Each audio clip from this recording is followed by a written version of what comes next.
भारत ने अपनी G20 presidency के दौरान एक गंभीर विषय दुनिया के सामने रखा था।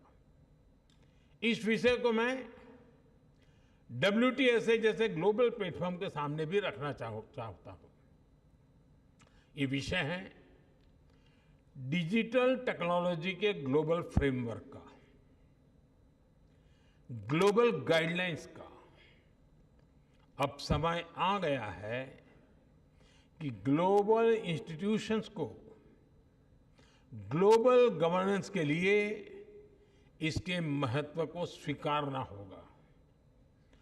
टेक्नोलॉजी के लिए वैश्विक स्तर पर डूज एंड डोंट्स बनाने होंगे।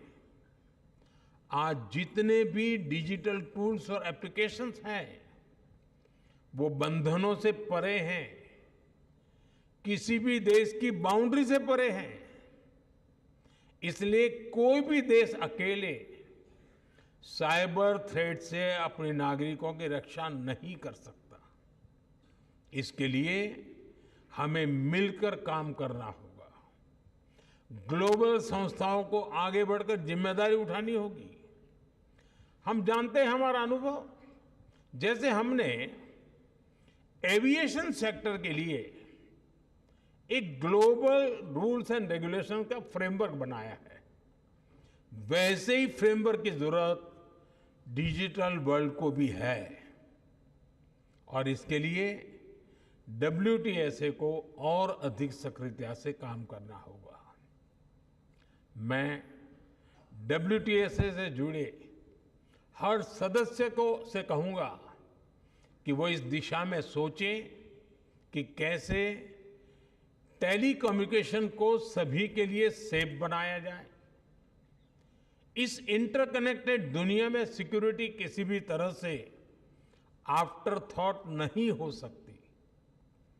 भारत के डेटा प्रोटेक्शन एक्ट और नेशनल साइबर सिक्योरिटी स्ट्रेटेजी एक सेफ डिजिटल इकोसिस्टम बनाने के प्रति हमारे कमिटमेंट को दिखाते हैं।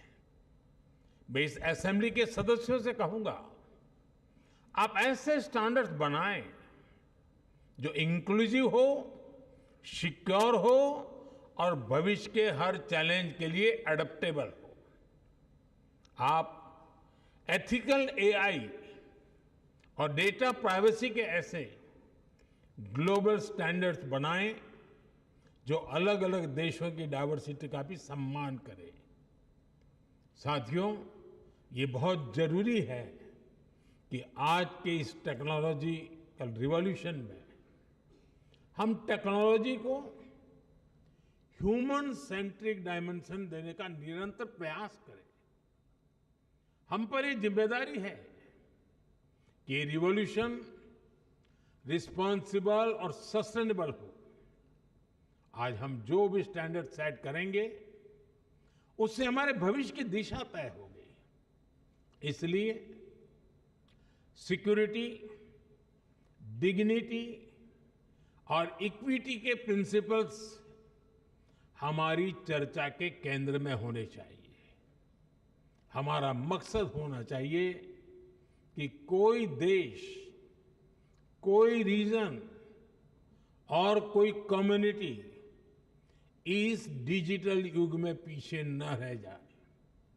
हमें सुनिश्चित करना होगा हमारा भविष्य टेक्निकली स्ट्रांग भी हो और एथिकली साउंड भी हो।